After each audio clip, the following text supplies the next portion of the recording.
মিজানুর রহমান আজাহারির মাহফিলে গয়না চুরি, নারীসহ আটক ৯।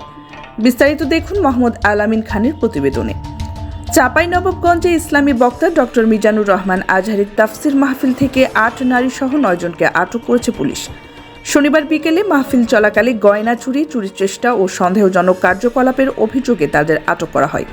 সদর মডেল থানার ওসি মোহাম্মদ রইসউদ্দিন রাতে বিষয়টি নিশ্চিত করেন।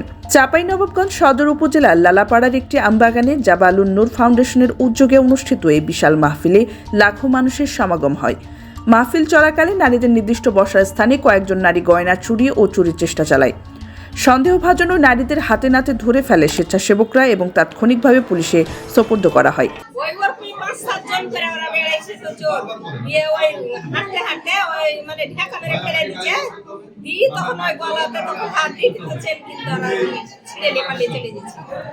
আটক নারীদের কেউ স্থানীয় নন, তারা দেশের বিভিন্ন জেলা থেকে মাহফিলে অংশ নিতে এসেছিলেন।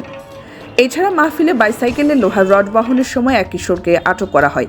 স্বেচ্ছাসেবকদের সন্দেহ হলে তাকে থামিয়ে জিজ্ঞাসাবাদ করা হয় এবং পরে পুলিশে হস্তান্তর করা হয়। ওসি মোহাম্মদ রইসউদ্দিন জানান, রাত 8:30 পর্যন্ত আটক ব্যক্তিদের বিরুদ্ধে কোনো মামলা বা অভিযোগ দাখিল করা হয়নি, তবে কেউ অভিযোগ করলে প্রয়োজনীয় আইনগত ব্যবস্থা নেওয়া হবে। বলে যে 2-3 জনকে ধরা হয়েছে, সাথে 4-5টা চেন পাওয়া গেছে। তো এগুলো আপনারা থানায় গিয়ে নিতে পারবেন যদি উপযুক্ত প্রমাণ। আমরা আসার পরে এখানে অনেক হইয়ালা দেখি যে আরও অনেকেরই চেন হারিয়েছে।